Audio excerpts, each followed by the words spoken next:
I'm back, and another Doctor Who rant. Getting kind of tired of these, you know? Seriously, have the writers and directors of this program just gone mad? Has Doctor Who become too cool for its own good and now suffering from some need to please an ever growing and diverse audience? Sadly, I think the answer might be yes. Now, to give you some background, I can be a bit of a contrarian. I tend to go against the flow of pop culture, well, whenever I can just because. If I like something and I find that other people start jumping on that bandwagon, I tend to find a way to jump off. I usually have good reasons for doing that, but it's just a tendency that I have, so bear that in mind as we go forward. We're beginning this week's episode with a Doctor Who episode titled In the Forest of the Night. Where do I begin? The episode begins, of course, with a child running through the forest, but it's not a forest. It's the streets of London, with a lot of trees overgrown in it. The child runs to the TARDIS for help from the Doctor. The Doctor assumes she was sent there from Clara, you know, the round-faced girl. And so we begin. It's another child-centric freaking episode. I ranted about this before. And this episode is really bad. It's got a lot of kids in it that, I guess, serve a function. That doesn't make the episode any better. So, keep that in mind.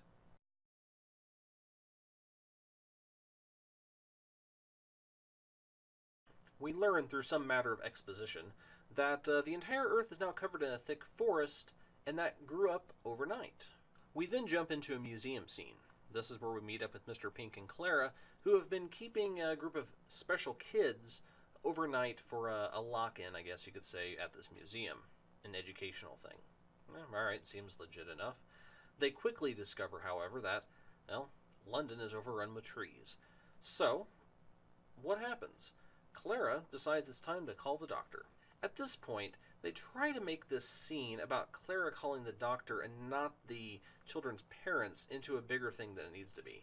Pink acts all indignant about her choice, saying something on the lines of, the children are my first priority. Blah, blah, blah, I'm a soldier, blah, blah, blah, beating a dead horse.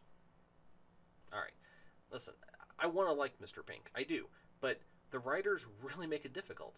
He's just kind of all over the place, and maybe that's their intention. I get it. He was at war. He's seen stuff, man. He's seen stuff. But, I don't know. They're kind of overdoing it. It's just repetitive. We get it. Okay? Pink wanted to be a soldier. He became a soldier. And he kind of regretted being a soldier to some degree. But at the same time, it seems as though he benefits a lot from his soldier training, so it's that kind of that balance.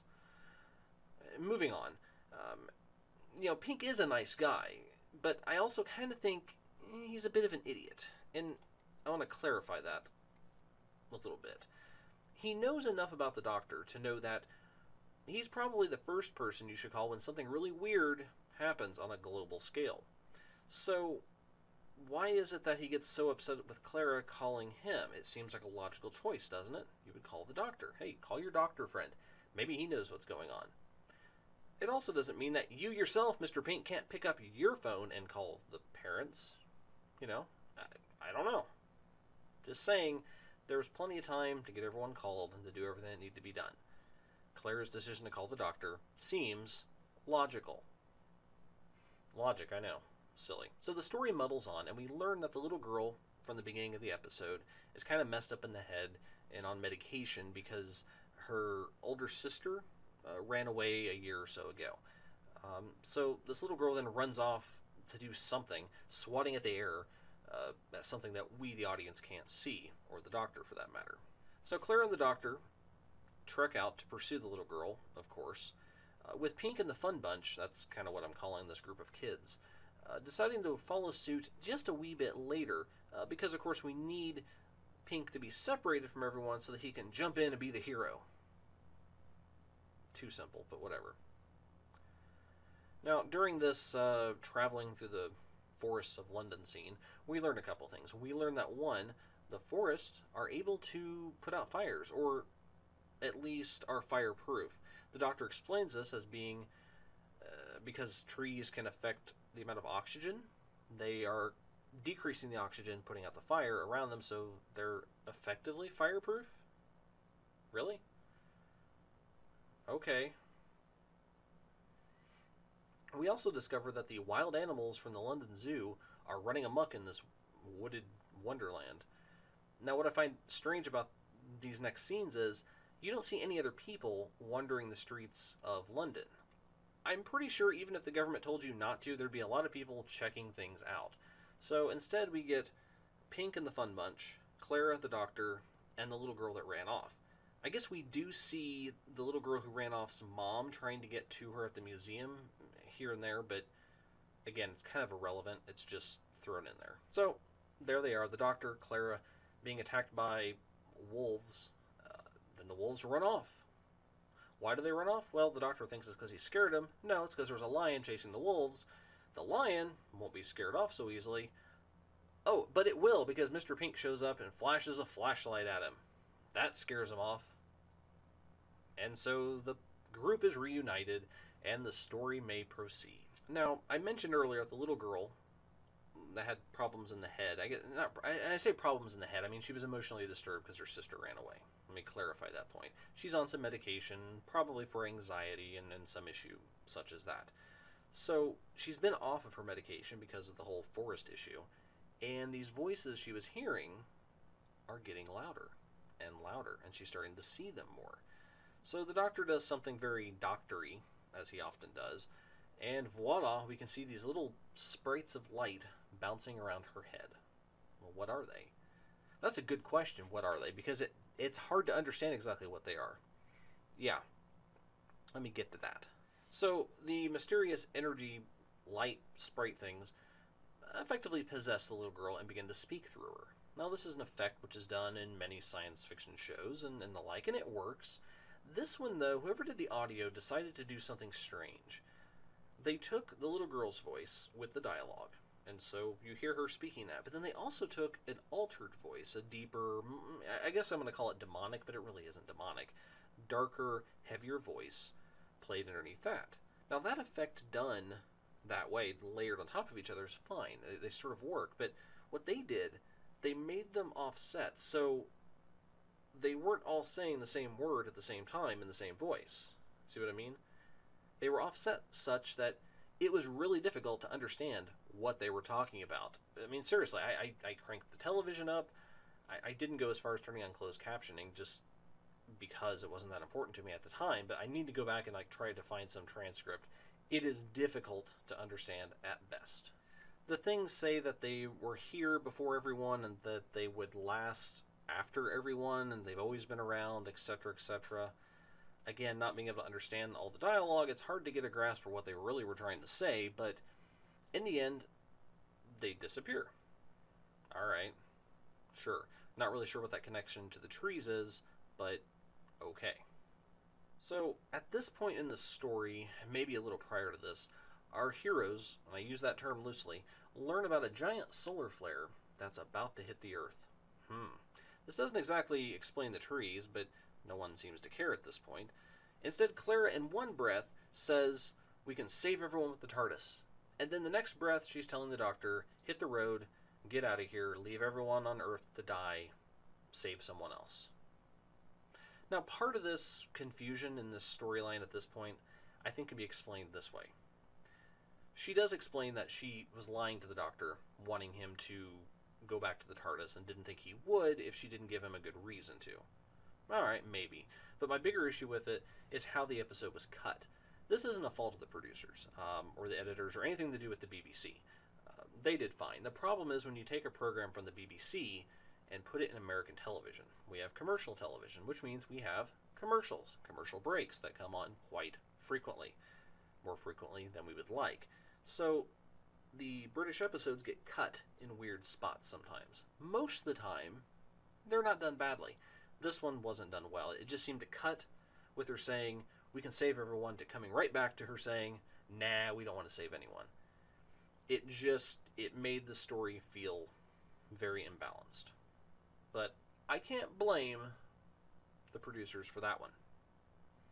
That's our fault. So anyway, as I was saying, Clara tells the Doctor, get out of here, save yourself, leave humanity behind, I'm going to stay behind with Pink, and we're going to die together, or some bollocks like that. There follows some awkward, forced dialogue between the Doctor and Clara. In the end, the Doctor, well, he gets out of there because Clara told him to. Which, by the way, thanks, Clara, on behalf of the human race, for sticking up for us and bringing the Doctor, to our salvation. Bad Clara. Now, before this point in the episode actually occurred, I kind of figured out what the trees were there for. I didn't really figure out how, but I figured out what their effect would be, sort of. They were going to save the planet, of course. Trees save the planet. I see what you're doing there. By being some type of shield against the big giant solar flare. And yeah, that's sort of what they did. Except the trees create a giant, as they call it in the episode, airbag that pushes the solar flare away from the Earth so that it burns up in space and doesn't burn the planet's surface. I don't know. I'm not even going to try to understand the physics or the chemistry behind all that stuff, because I'm pretty sure electromagnetic radiation and other bad elements to that wouldn't really be affected by air pressure. But yeah, alright. I'll suspend my disbelief on that one for now. But the bigger question really wasn't so much of what the trees did, but why and who made the trees make the airbag. According to the Doctor, the trees did it, even though earlier in the episode he talked about how the trees don't actually have thought processes or anything like that.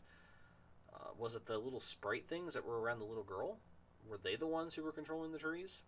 I don't know. To me, it wasn't really clear.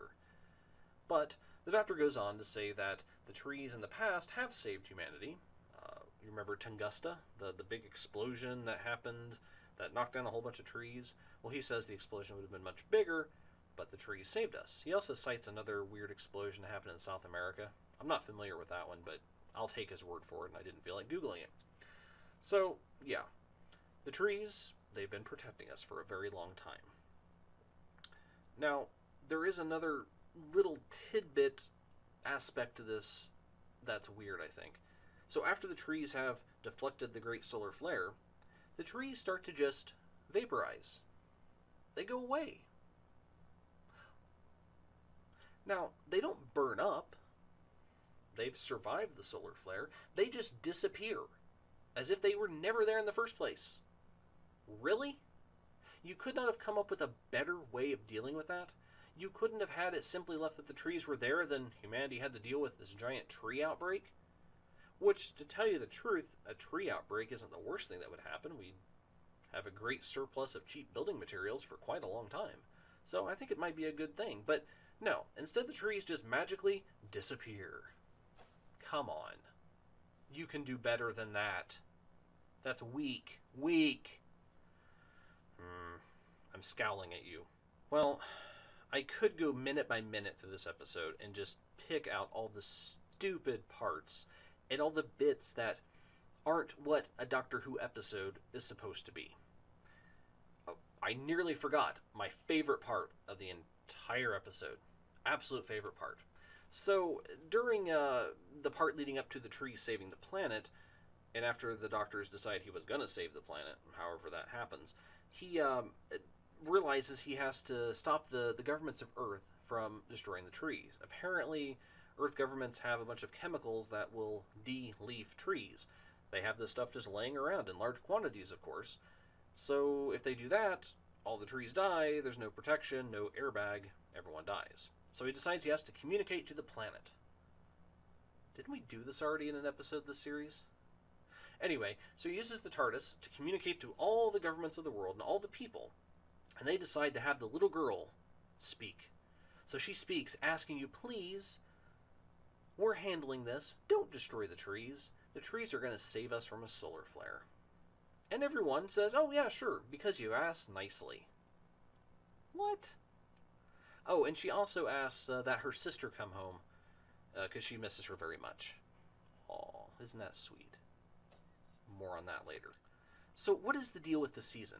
Are they trying to focus more on family-friendly episodes to capture a wider audience, like I said earlier? Do they think that these episodes are actually in the same tone as earlier series episodes were, that garnered Doctor Who its following and its growing audience? Or are they trying to counter the older image of the new Doctor with younger stories to somehow create a dynamic storyline thing? I don't know. I don't know what the answer to that is. One last little bit of crap cherry on this pile of feces called an episode. At the very end of this episode, we see the little girl with her mother reunited. Yay! And what do they find at home? The runaway daughter and sister comes home. Yay! What? Why was that even in the episode?